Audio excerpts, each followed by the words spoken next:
Mitchell, welcome. We made it work. I was just saying, I think it took us 17 minutes to get Rafe Kelly on here, but we did it, and you did it a lot faster than that. For it. All right. Right. Mitchell Osmond, welcome to the show. Husband, father, leader, entrepreneur, podcaster. Welcome, sir. Thank you, man. Excited to have you here. Glad to be here, brother. Yeah.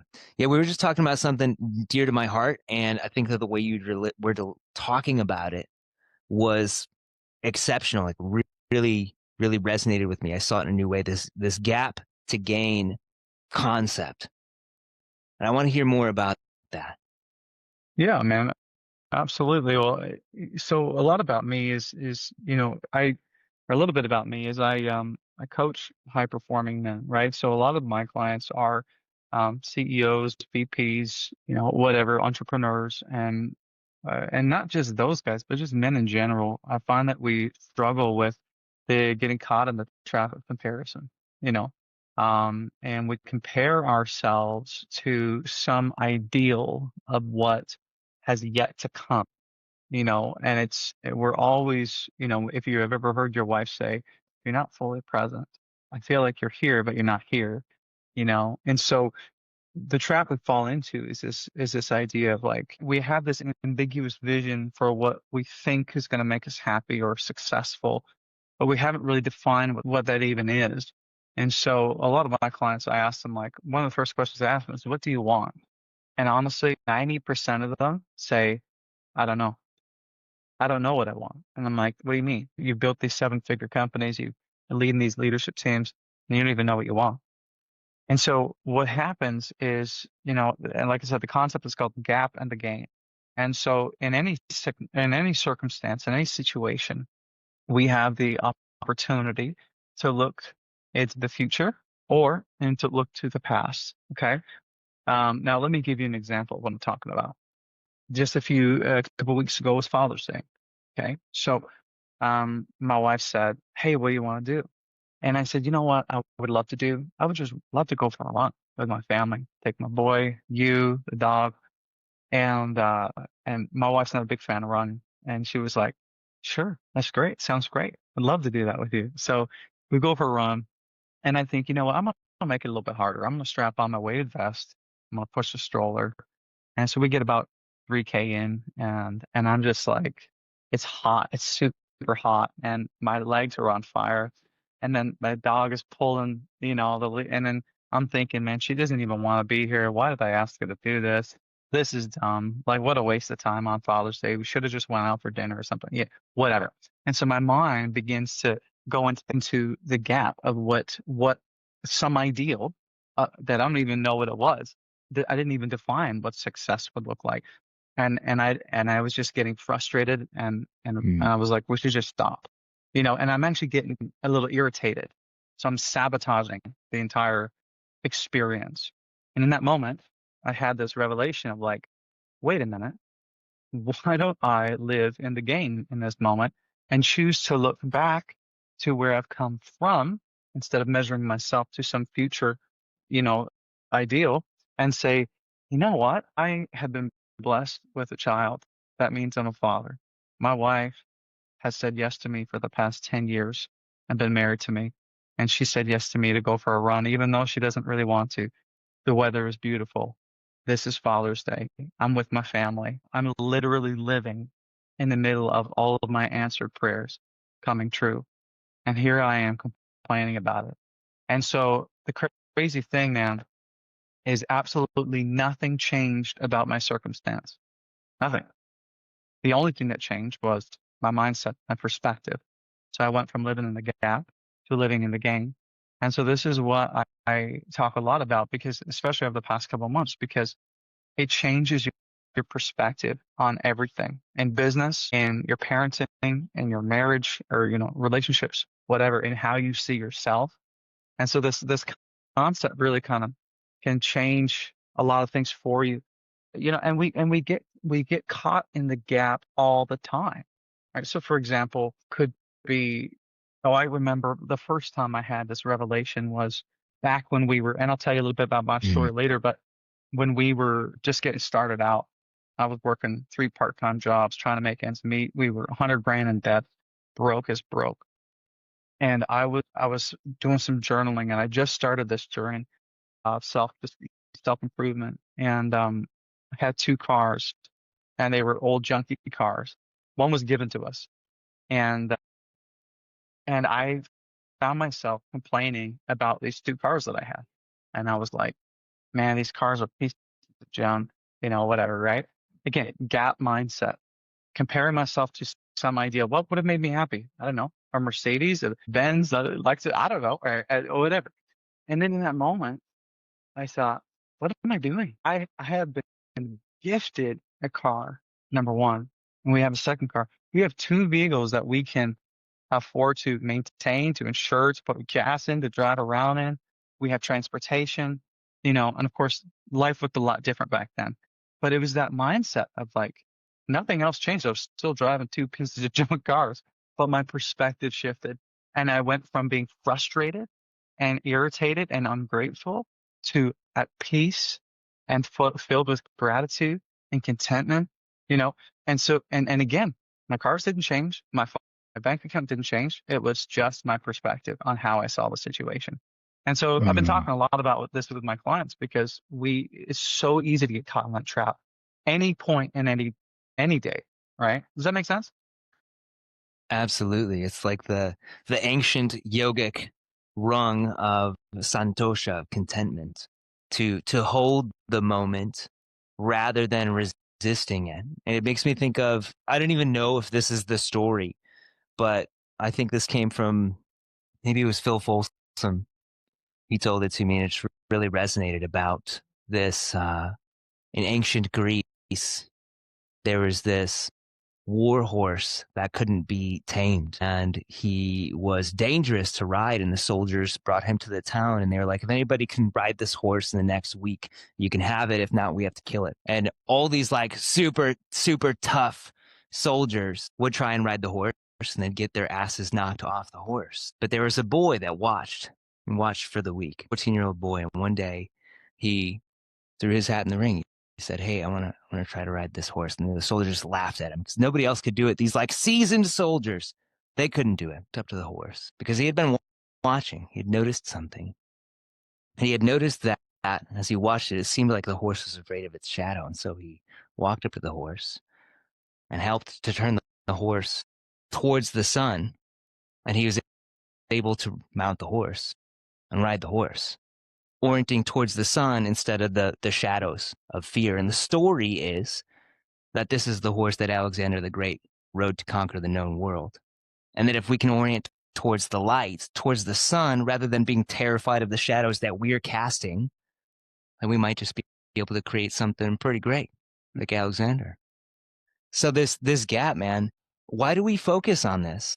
I know I'm guilty of it too. And I've been on this path for a while and had to come to my own techniques and practices.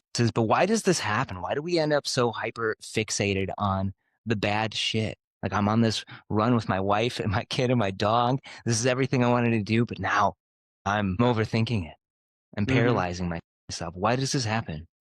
Well, man, I think it's if I know you talk a lot about masculinity, right? And so, and as do I, and I think it's so important for us to understand this because when we think about our masculine essence as men, what are drivers behind masculinity?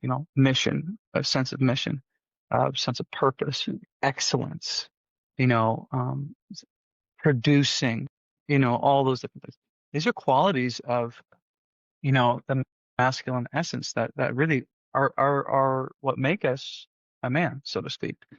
And of course, we all have there's feminine qualities as well, but if we're talking about strictly the masculine, now how does that affect us? Well, it affects us because we're so driven by purpose and by mission and by providing and all those different things. We get caught in these traps of trying to to get more, to build more, to gain more, to provide more, to is always more. And and that's healthy to an extent. That's why that part of that is what makes men men. But it's understanding at what point does that become a weakness? because at what cost are you paying? You know, so if I am distracted and I'm not focused and I'm not present because I'm so determined to reach some ideal in the future, then I'm missing out on the present, right? I'm so obsessed with, um, the future that I'm missing the present moments between me and my wife and my kids and those things. And so there is a part of that, and then when you think about the essence of the feminine, right? Nurturing, very emotional, intuition. My wife could care less about some strategic plan I'm implementing. She could care less about the profits in Q3. She could care less about all those things. She wants to know, are you connecting with me? Do you hear me? Do you cherish me? Do you honor me? And so understanding how we're wired, and it's totally fundamentally different. And that's why we get into trouble and we get caught into this comparison trap because there's always something. I was Mm. talking to my wife about this yesterday. There's always going to be something more. You know what I mean? And so, and a large part of that is because we don't know what success looks like for us. Like I told you earlier, 90% of my clients who I ask the question, what do you want? They say, I don't know. I spent my whole life building these businesses as a corporation or these teams, and I've been living for everybody else. I don't even know what I want. And so I basically walk through what I call just a prime success filter. And PRIME stands for all the different steps in the system.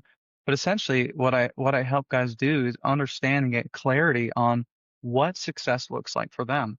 Because once they understand that, then they can stop comparing themselves to some ideal, something in the future, and they can define success for them, not their neighbor or their brother-in-law or their father or whoever, you know, and that way they can know when they are being successful and what that looks like. Does that Mm. make sense?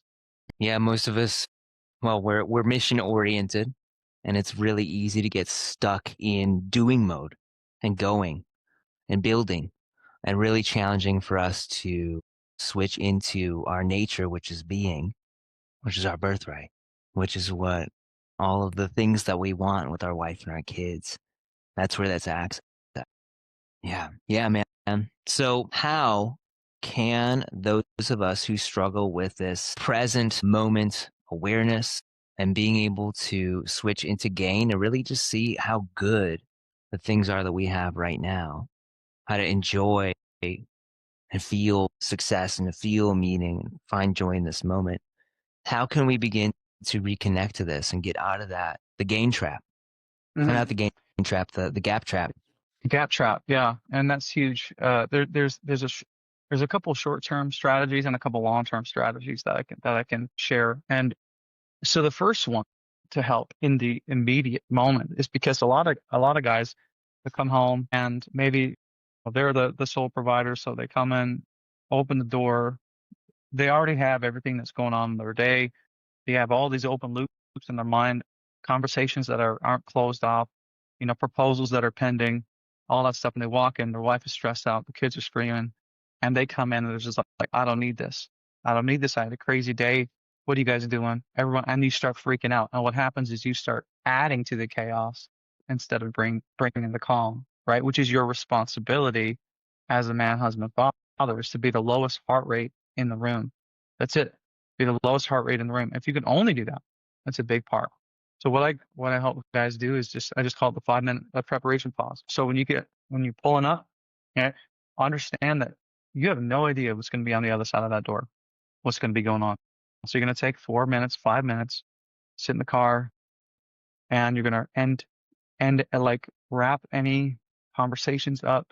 You're going to send any emails that you need to send, get that out of the way, close all the loops, do a couple minutes of breathing exercises, which I know you're a big proponent of.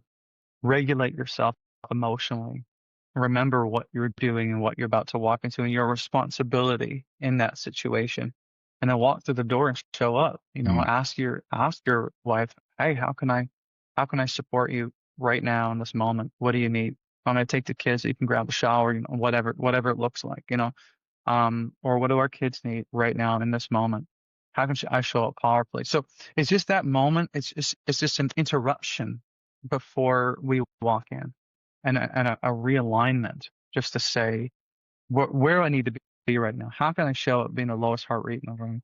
What is required of me in this moment? So that's a real tactical tip, like day to day. Another thing that I do is in the nighttime, um, I'll simply write down 3 wins from the day and then 3 wins that I'm anticipating for tomorrow. Mm. Okay.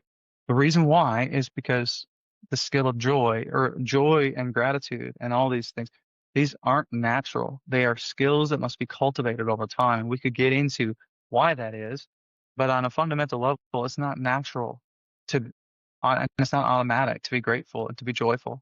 And so what we do is that those 60 minutes before you go to sleep are prime time for your subconscious mind. So priming it with reflecting on the day, finding moments of joy, finding wins in the day, and then planting seeds of like, here are some things that I'm going to look for tomorrow.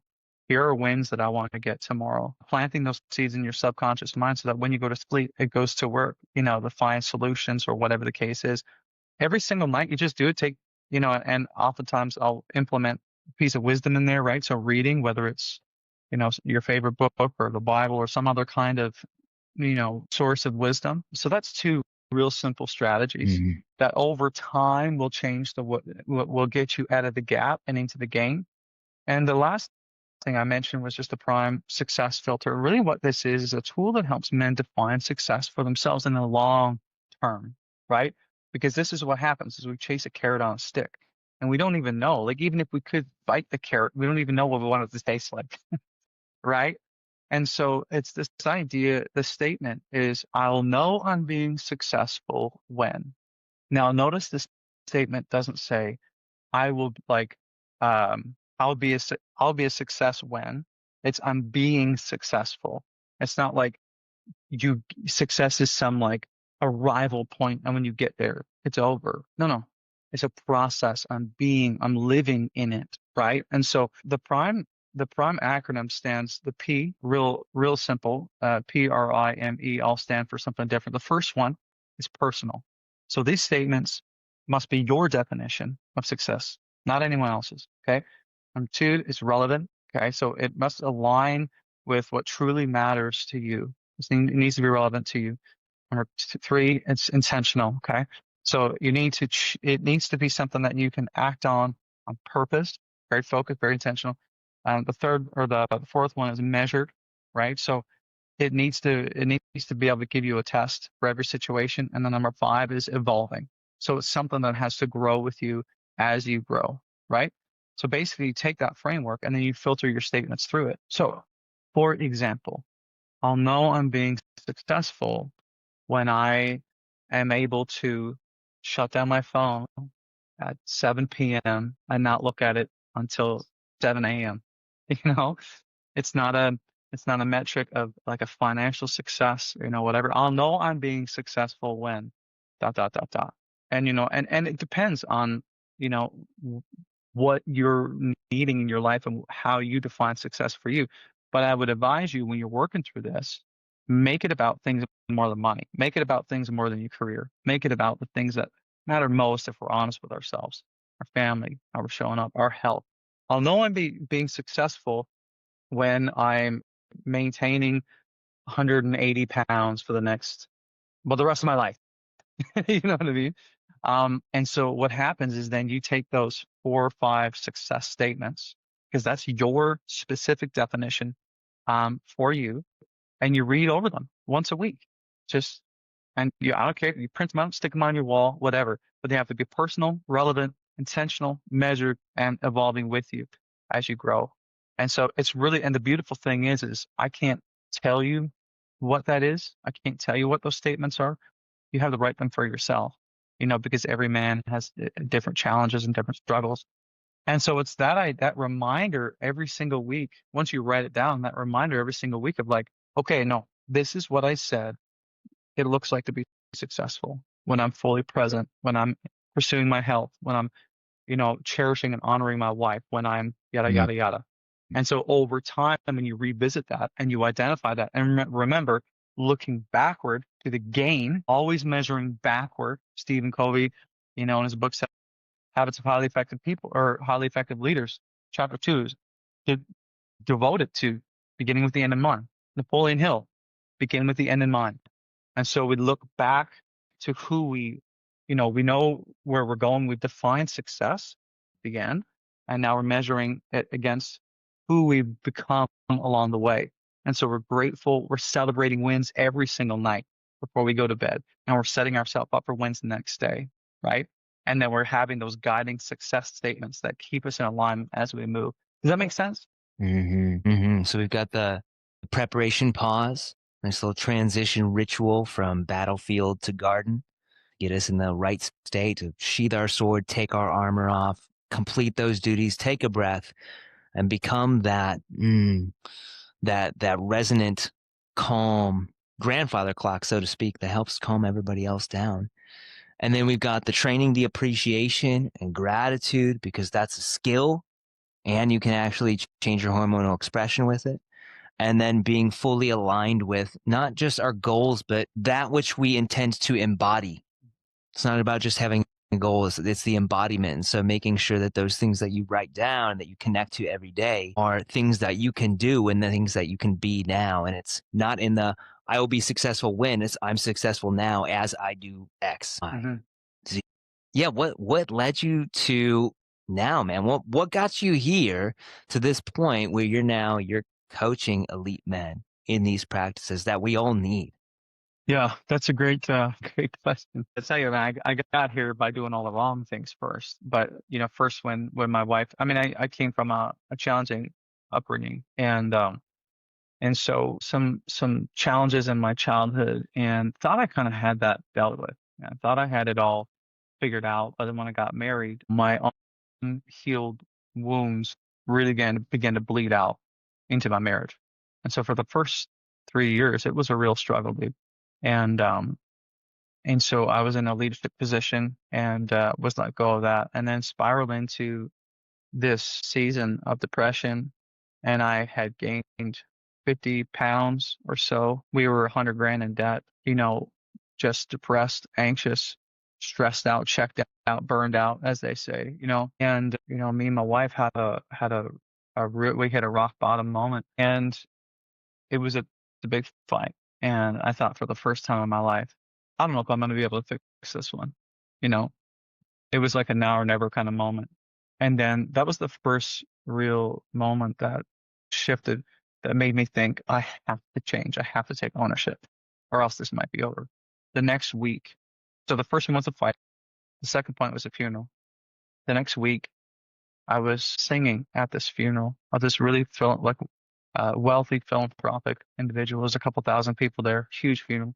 And the minister said, as he was wrapping up the funeral, he said, "Are you living a life worthy of imitation? If you were to die today, would you be proud of the legacy that you left?" And as I was strapping on my guitar to sing the last song, I could barely choke out the lyrics, man. Because all I could think was that if I died today, if this was my funeral, nobody would be saying, "I want to live like he lived." Nobody would be saying, "I want his marriage. I want how he pursued his health. I want to manage my finances like he did." People would have said at that point, "Yeah, he struggled," and then it was over. It was tough. And so, that's the thing about funerals, though, man, is people tell stories. They read chapters from a book because that's all they have left. And so that day, I decided that I would write a new story, that I would dedicate my life to writing new chapters every single day. And so, yeah, man, literally the next day, I took ownership of everything, and I surrounded myself with men I reached out to the men in my circles that were the most successful that I knew in their marriages. Like, I literally, dude, I was like, who has the healthiest marriage that I know? Who's in the best shape that I know? Who has the most money that I know? Who has in all the areas that I need to help in? And I surrounded myself with men who my ceiling was their floor, who were living where I wanted to go. And I said, would you hold me accountable? Would you show me what what it's like to live how you live and show me how to get there and hold me high to that standard that I set for myself. And over the next year and a half, 18 months, we restored our marriage. I lost the 50 pounds, built a strong, lean body, paid off the 100 grand of debt. Yeah, man, got focused, got clear. My mindset took control of all that. And then started helping friends of mine, just buddies who were in debt or had a hard time in their marriage or who couldn't get a control on their eating or whatever. And eventually one of my buddies said, you need to start a podcast if you really want to have impact, if you really want to have influence, share your story. And so it was about 18 months ago now. I mean, this is all fairly new for me. I launched a podcast. And then within 6 months, I had listeners all over North America. And I started getting DMs saying, would you help? Like, do you have any programs? Do you coach people? And so I started, 9 months, 10 months ago, I started a coaching practice. And so within a year and a half, I don't know, it's just weird, this thing about 18 months, but over the past 18 months, the Dad Nation podcast has become, top 10% globally with over 33,000 monthly listeners. And I've launched and scaled a 6-figure coaching company. And it's just been incredible, man. And it's all just come from me sharing the lessons that I've learned the hard way.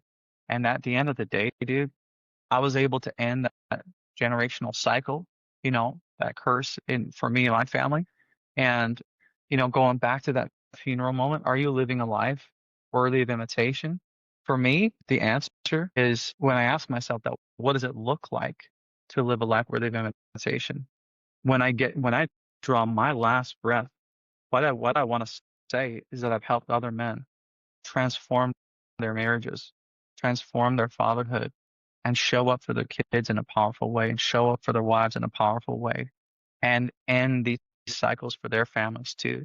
And if even one person at the end of my life can say, my marriage was saved because of his principles and his teaching, or whatever the case, my business, you name it, then for me, that's a life worthy of imitation. And so that's what I've dedicated my life to, man. I think that there's obviously I'm in this trench alongside you, but I think there's no more important work than what you're doing, because you're not just changing a family, but you change multiple families, you change communities, you change the entire world, really embodying a level of masculinity that hasn't existed, a level of leadership, a level of loving ship that hasn't existed on the planet before. Well, think about it like this, man, and your listeners. I want them to be encouraged today. What you do matters. How you show up matters. And we know in the U.S. today, 1 in 4 kids are going to grow up without a father in the home, right? And so society tells us, some people in society might say that men don't matter, but the numbers say otherwise. So we know 63% of youth suicides come from fatherless homes. We know that 90% of homeless runaway children come from fatherless homes. 85% of kids with behavioral disorders come from fatherless homes. 71% of high school dropouts come from fatherless homes. What's the truth? Your kids need you. Your wife needs you. Your partner needs you. And y'all need each other, right? And so I want you to be encouraged if you're hearing this, if you feel like you don't have a purpose, if you feel like what you're doing isn't making a difference. It is. It is. And whether you feel appreciated or not, know that your work is not in vain, right? That your efforts are not in vain. And you're not raising a child. You're raising an adult. And that adult will have children. And that adult that you raise will become the person you are today, right? And so you're changing generations by decisions you're making today. And that's significant. So don't lose sight of what you bring to the table as a man, husband, and father. Mm-hmm. It's so much bigger than just you. Dude, dude, I tell people all the time, I'm like, your son is going to become you. Statistically, we know, I think it's like 86%. There's an 86% chance that our children will adopt the same behaviors and lifestyle choices that we do. And so we know if your daughter's going to grow up to crave the attention and affection of the man that you are today. So what's the best chance of your daughter bringing home a great man one day? Is you modeling greatness so she knows how to recognize it when she sees it for herself. Mm-hmm. Mm-hmm. Yeah, I think it's really easy to lose sight of that. but that is the most important thing. That is our legacy, is our example. Is the example that we embody, because that's what we're handing down to them. 86% chance that they're going to adopt the same persona and ways of being and seek that out as Mm-hmm. well. So you radically transformed your marriage. One, what advice would you give to a guy who's in your shoes back all that time ago? He's sitting here wondering if they're even going to make it. What advice would you give him? Man, number one, reach out, for help. It's not natural to be good at these things, especially if you're highly masculine and your wife is highly feminine. Remember, I'm not saying man, woman, man equals masculine, woman means feminine. We all have different levels of each, but especially if you're highly driven, highly focused, highly like very assertive, and your wife is not that at all, it can cause for such tension because y'all are wired differently. And understand that you have to redefine what success looks like, right? Because men, we, we see success at work because it's very tangible. You're successful at work because you get promotions, you get performance bonuses, you see it in the numbers driving the bottom line, whatever. You come home, how do you quantify success? Your kid is not going to walk up to you. Your 6-year-old is not going to walk up to you and be like, here are 10 strategic reasons why you're the best dad ever. You know what I mean? Like it's just not going to happen. And so it's you can't measure it. And so it's hard for such mission driven individuals to know that they're being successful. And so we have to be able to understand that it's going to look different at home than what it is at work. So yes, you might have to like treat, what I'll tell you a story. One of my clients, we were having a conversation and he said, man, I come home and I tell her what she needs to do to fix it. And I tell her this thing and it's like, she just doesn't want to hear it. And she doesn't want to hear it. She's like, and I said to him, I said, how many people do you lead at work? He said, I got a team of about, I have a company that has about 1,200 employees. Okay. Okay. 1,200 employees. And what's your job? He's like, well, I oversee the vision. He's the CEO. It's okay. How many of those employees are you having sex with? He was like, none. So I said, why are you treating your wife the same way that you're treating these 1,200 employees? Because that relationship is entirely different. You are more intimate, you are more known, you're more vulnerable, you're more insecure, you're whatever with this person. That is it. It is not even in the same chapter, not even in the same book. That you know what I mean? It's so stop using those rules at home. You gotta change it up. And so I would encourage you to number one, reach out for help, understand that you're fundamentally wired differently, and that's okay. That's actually part of what makes relationships so beautiful is because we see our strengths and we come together and they make us both. It's a refining process. The third thing I would say is understand that the vast majority of women has three basic needs: feel seen, feel heard, feel safe. So when we ask, what does it look like? What does it mean to make my wife feel seen? Well, is she appreciated? Are you being affectionate? Are you acknowledging her? Three things: appreciation, affection, and acknowledgement to help her feel seen for all the things she's doing around the house, as a mom, whatever. To feel heard. Okay, that's the second need. What does it look like to make her feel heard? Well, put down your phone, turn off your phone, turn off the TV, give her your eyes. You understand what I mean? And understand that she might want to talk to you and there's no objective. She might just want to talk for the sake of talking. There is no goal to the conversation. When my wife told me, I'm like, what do you mean you want to talk for no reason? Like, we're not getting anywhere? And so showing up, and we talk about active listening and all those things. And the third one is her need to feel safe. Now, I'm not talking about just protecting her physically. I'm not saying you're going to need to be a black belt in jujitsu. That's a part of it. She needs to feel safe physically, relationally, emotionally, and financially. Okay. What that means is physically, she needs to know that, yeah, you're going to be able to protect her, but also that she's not afraid of you. Like when you get mad, you put your fist to the wall. Like, does she feel safe around you physically? Number two, emotionally, does she know that she's totally safe to talk about whatever's on her mind and her heart at any time, that you're not going to belittle her, shame her, guilt her, you know?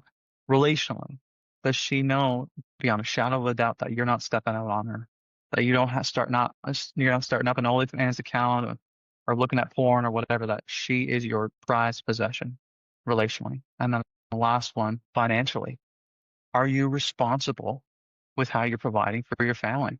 Are you blowing money on booze and drugs and whatever, or being irresponsible? She needs to know that you can provide financially, and you're also not going to be kind of done with money, that you're going to be able to take care of her and their needs, right? Does that make sense? Hell So yeah, man. three basic needs: seen, heard, and safe. And honestly, if you're listening to this and you want to know how to connect with your wife, go home and ask her that question. What does it look like to make you feel seen? What does it look like to make you feel heard? What does it look like to make you feel safe? And it's, you probably think that how would she even know what that means? She's going to know exactly what that means because she has far more language than you do about how to express herself and articulate her needs and feelings. Yeah, really learning how to be with a woman is the most important thing that we can do. You know, the bachelor party used to be an initiation. Now it's not an initiation anymore, but it used to be an initiation, not even just into this wisdom, but the actual embodiment of this. She's not a bro. She's also not a girl. This is a woman. And you feel her heart in these ways. I think Stassi, Brett Eldridge and Stassi, his wife, wrote the companion books, Wild at Heart, the masculine, and Captivating, the feminine. And it's all of that. She wants to know, do you see me? Do you hear me? And she needs to feel safe. And that you are her prize, or she is your prized possession. You're her prized possession. Yeah, same thing. Going on adventures with her, inviting her into life rather than just like, is this thing that we're going to do? Is there an end result? Are we going to gain something from this conversation? Just opening and being with her, bringing us back to where we started, that doing versus being thing. Yeah, man. Amazing. Thank you. It's so interesting, man. Like, so my wife would say to me, and I still fall for this sometimes. She would say, "How are you? How was your day?" And I guys say, "Well, I had this client call, I had this podcast recording, and I made this content." She's like, "No, you're just telling me what you did. I'm not asking you about what you did. I'm asking you about how you are, or how was your day? How did you feel today?" I'm like, "Good." And so but what she's trying to do is connect with you emotionally, right? But we just default to the, not the how, but the what, and deliver metrics. This is what I did. This is how I performed. See, I'm a good husband. See, I earned my love. I worked for it. Am I good enough? Did I provide? Did I, you know what I mean? And she doesn't care about that. She does not want your perfection. She wants your presence. It's very different. Yeah, Heart Math Institute talks about how stress isn't what we think of as stress. It's really the emotional experience of it. It's that feeling Yeah. state, that negative feeling. Also, joy and connection are the opposite feeling state. And if you want to be connected with the woman in front of you, have intimacy, which is shared experience of the deepest parts and deepest aspects of your being, if you want to have empathy to feel into her and her to feel into you, you have to be able to feel. Which is like one of the first things that we start with is, here's this feeling wheel. Good knows good and okay and bad aren't on there. So you can't use those. And you're going to put this on your refrigerator and you're going to talk to your wife. How do I feel today? Every day. And you move a magnet around so she can see where you're at. You can see where she's at all the time. And then you can start having a deeper relationship beyond the superficial. I did this thing today. I have this thing Well, tomorrow. and man, there's actually a psychological term for this, and it's called, I'm a bit of a brain geek. It's called normative male alexithymia, right? And it's just this term that says that men struggle, that just really defines that men struggle to talk about how they feel, and we don't we literally clam up because we don't have the language, we don't even have the word. Even if we did want to talk about it, we don't even know what to say. And if we just look back 2 generations, 3 generations, we're coming from a world war, great grandfathers, whatever, experienced some of the most traumatic things, you know, and they came home with no resources, no therapy. They had liquor and they had, some other things to cope, right? They certainly didn't talk about it. And so What did those men do? Well, they handed down their tools, right? Which I which weren't really that many. And still us as men, our fathers, depending on how old you are and you're listening, might have been your father or your father's father, but they didn't have the tools. So they handed it down to us. And so we're literally like 2, 3 generations removed from significant trauma and emotional like stuffing and medicating and not much education around this and really training. We know that masculinity is caught, not taught. And so it's not something you can just teach. But women have come from generations upon generations of connecting, nurturing one another, emotion, talking about their feelings. Men are in a completely different position. And so, yeah, it's normal. There's actually, like I said, normative male lexicon. It is a thing. And so, but it's not enough to say, well, this is just who I am, and I'm just a victim, and this is the way it's going to be. Take ownership, right? You're surrounded by information, by resources to learn, the Uncommon Dad, the Dad Nation podcast, whatever. I don't care. Going back to what I said, reach out to wisdom who are other men who are just a couple steps down the road from you. Get into a community of men that can support you, come around you, and hold you to the standard that you want to set for yourself. Yeah, it's FM 2236 is said in the chat. It's like we're raised to be hard. I have this philosophy that's new that we're actually, I think that boys and men are actually more emotional than women. I think that we are. It's a different type of emotion. It's much higher intensity. And because our skill is in doing shit and building shit and getting things done, that in order to put that heroic intelligence, our ability to get shit done to use, we had to be able to suppress some of those feelings and shut them down so that we could go on the hunt. So we could do a risky thing on the hunt. And then that became the battlefield, World War I, World War II, all this stuff. And we lost the connection to the other part of ourselves, the deeply feeling, the deeply emotional.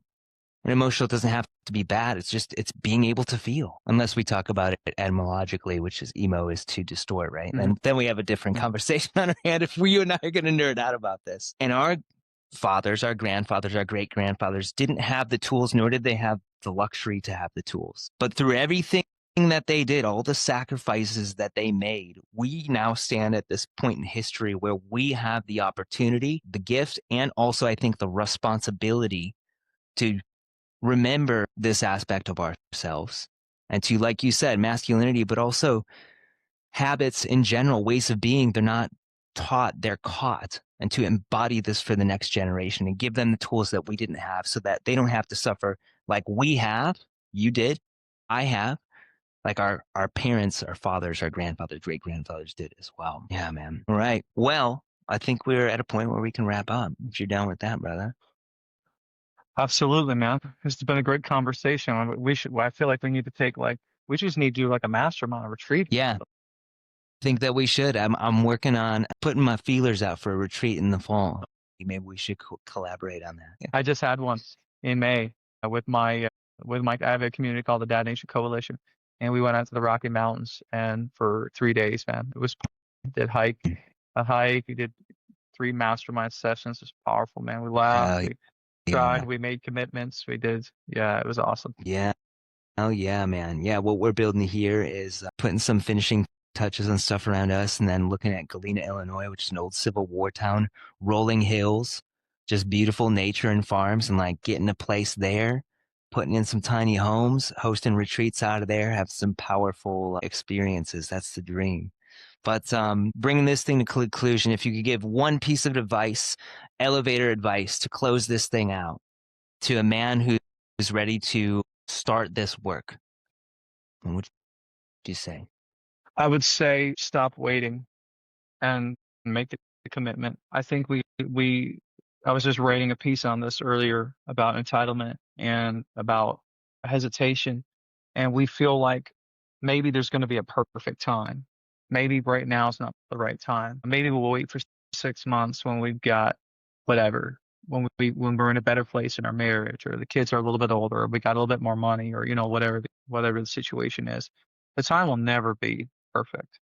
And that is a lie that you're believing. And we talk about, lies and narratives, mental scripts that we believe about ourselves, about timing, about all those different things, there is no such thing as the perfect time. The best diet starts on Monday. And next Monday, I said, I'm going to start. Uh, But the reality is, I love that old proverb that says, I think it's a Chinese proverb that says that the best time to plant an oak tree is 20 years ago. The second best time is today. And so if you continue to believe that, or if you continue to wait for the right time, it's never going to come, and it's never going to be easy. There's never going to be a cheerleader. There's never going to be a pack of cheerleaders in the gym parking lot at 6 a.m. clapping for you. Hey, great job. You showed up. Your wife's not going to pull the remote out of your hands. Your kids aren't going to take the Snickers bar from your mouth. You know what I mean? No one's going to force you to dig into your emotions and your finances and all the different things we talked about. Only you. And actually, you're the best person to do it for yourself, right? Because you are a man, because you are physically stronger. We talk about emotions and mentally, we have the ability to compartmentalize for a reason, right? We're supposed to take the weight. We're supposed to take ownership. We're supposed to face difficult things and do hard things. Just real quick, again, I'm nerding out, but there's a brain structure called the anterior mid-cingulate cortex, which actually grows when you do things that you don't want to do. And neurologists are now saying that this is the key to developing a strong sense of will. And so what do we do? If we want to have more willpower, we want to be more motivated, we want to do harder things, we just have to do things we don't want to do. And there's actually no way around it, right? And so that actually is the key. That is the secret sauce. Mm. Can you make promises? Can you do hard things and not back down? Can you face the storm? And so that would be my encouragement to you. Face the storm, dig in, reach out, right? And start putting in the work Yeah. today. Discipline comes because you did the hard thing, not before Yes. it. Build Confidence. that. One of my favorite quotes is confidence is the result, not the requirement. Okay. You're not required to be confident to do something. In fact, it's impossible to be confident to do something. And that's another mental block. People think, well, I'm just not confident enough yet. No, no, no. You're never going to be confident about it until you do it. Then it's a result. When you look back, remember, always measure backward. You look back and you're like, oh, well, now I'm confident. Well, yeah, because you've got a track record, right? Mm. So don't wait for confidence. Mitchell, where can we find you, what you're up to, and get involved in your work? Yeah, man. You can check out, like I said earlier, the Dad Nation podcast. I interview uh, worldwide experts and influencers. I do solo teaching as well. It's globally rated top 10% podcast. So tons and tons of great content. If you listen to that alone and implement the things that we talk about, it'll change your life. You can check out the YouTube channel, subscribe to me there. And then if you want, just reach out to me. I'll give you the link to book a strategy call. Be happy to talk through, what it might look like to get you on the right path to become the man, husband, and father you need to be for your family. And if you do, and you fill out the intake form, just write that you've heard about me through the Uncommon Dad, Mhm. and I'll make sure that I jump on the call and get to talk with you personally, not someone from my sales team or my marketing team or whatever. But I would love to connect, whatever that looks like, whether it's the podcast or one-to-one. Hey, I'm here to serve you in whatever way